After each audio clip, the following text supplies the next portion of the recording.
제51대 총학생회 선거와 관련해 많은 논란이 있었습니다. 이에 따라 총학생운영위원회에서는 성명문을 올렸고 지난 28일 전체 학생 대표자 회의가 개최되었습니다. 지난 21일 선거 결과 번복에 관한 내용을 다룬 총학생운영위원회 회의가 진행됐습니다. 이 회의의 내용을 바탕으로 23일 총학생회 페이스북 페이지에 성명문이 올라왔습니다.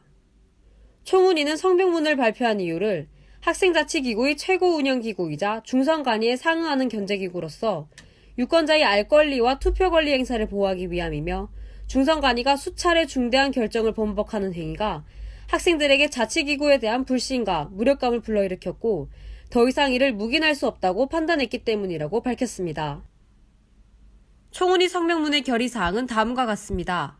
첫째, 중앙선거관리위원회는 기호 1번 낭만 더하기 선거운동본부 자격박탈, 자격박탈 번복 후 재선거 시행 결정, 재선거 시행 결정 번복 후 기호 2번 더블A 선거운동본부 자동당선 공고까지 이 과정의 중선관위 회의록과 회칙에 근거한 판단 요지를 공개하고, 둘째, 단국대학교 총학생회 선거 시행 세칙 제20조에 따라 현재 보관 중인 투표함 전부를 개표해 그 결과를 즉시 공개해야 한다는 것입니다.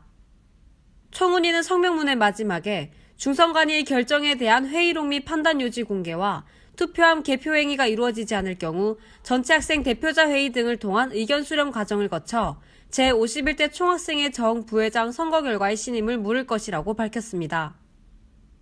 이에 대해 중선관위는 총운위의 입장을 전달했으나 대부분의 내용을 페이스북을 통해 이미 밝혔으므로 재언급을 하지 않겠다고 했습니다. 투표한 개표건에 관해서는 세칙의 중앙선거관리장이 선거에 관한 모든 서류를 선거일로부터 3개월간 보관하여야 한다 하여서 투표함을 전부 개표하고 그 결과를 즉시 공개해야 할 의무는 없다고 밝혔습니다. 이에 따라 총운위는 중선관위로부터 회의록 및 판단 요지 공개와 개표 행위가 제대로 이루어지지 않았다고 판단하여 지난 28일 전체 학생 대표자 회의를 진행했습니다. 전학대회는 대의원 총회와 학대운영위원회로 구성하여 진행되는 회의로 학생 대표자의 최고 의결기구입니다. 전체 학생 대표자의 3분의 1에 해당하는 92명의 정족수를 채워야 의결이 성립이 되며 출석 대표자의 3분의 2 이상이 찬성해야만 의결안이 통과됩니다. 이번 전학대에서 총운위는 1안, 현 중앙선거관리위원회의 판단 결정 존중, 2안, 2019학년도 제51대 총학생회 선거 재선거 시행, 3안, 개표 후 다득표자 신임, 이상의 3가지 안건을 내놓았습니다. 중선관위장은 총운위가 낸 성명문에 대한 입장을 직접 발표했습니다. 중선관위 구성과 관련해 총대의원의 집행부가 작년까지 의결권은 1명만 가졌지만 이번에 집행부 전원이 의결권을 가지게 된 것에 대한 질문에는 이와 관련한 조항을 올해 개정하면서 삭제했기 때문에 전원이 의결권을 가지게 되었다고 답변했습니다. 또한 관련 조항을 개정하기 전까지는 이러한 행위가 관습법으로 진행되어 왔기 때문에 집행부가 의결권을 가지는 것에 문제가 없을 것이라 판단했다고 전했습니다.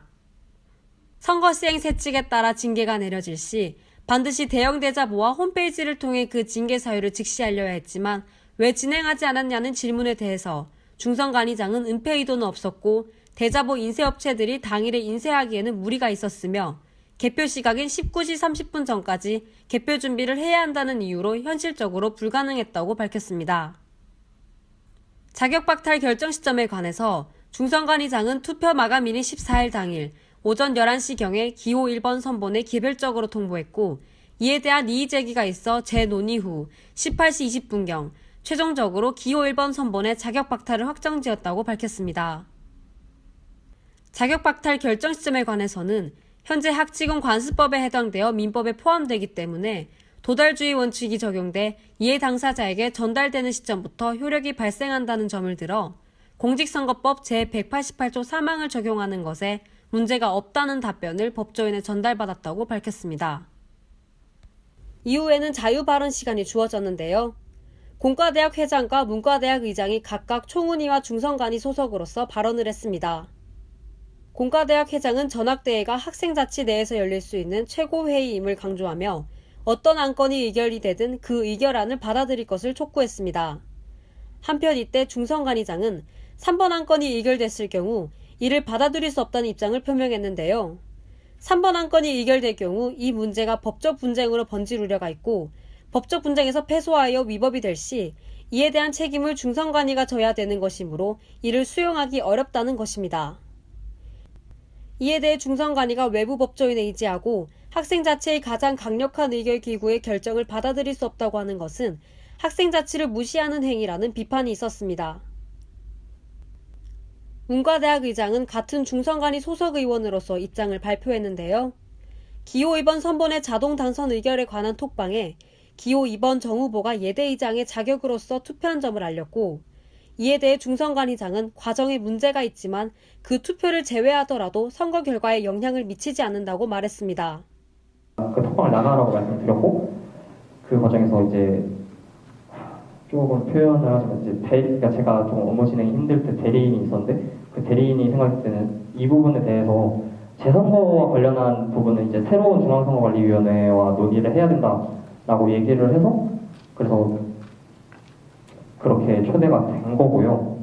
기호 2번 정 후보가 재선거 의결에 포함된 것에 대한 항의와 질문이 이어졌으나 시간이 지체되는 관계로 의결을 먼저 진행하기로 결정이 됐습니다.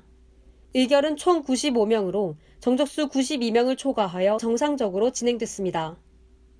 학생 대표자들과 언론기관이 보는 앞에서 개표가 진행됐고, 1안 7표, 2안 26표, 3안 62표의 결과로 3안이 이번 회의의 의결안으로 채택되었습니다. 총은위는 이 안건을 중선관위 측에 전달하기로 하였고, 빠른 시일 내에 답변을 받을 것이라는 공고를 끝으로 전학대회는 폐회했습니다. 학생자치에서 결과만큼 중요한 것은 과정입니다. 이번 선거 과정에서 많은 논란이 있었지만 앞으로의 학생자치가 투명한 과정을 거쳐 더 나은 방향으로 나아가길 기대합니다. 디보이스 이지은입니다.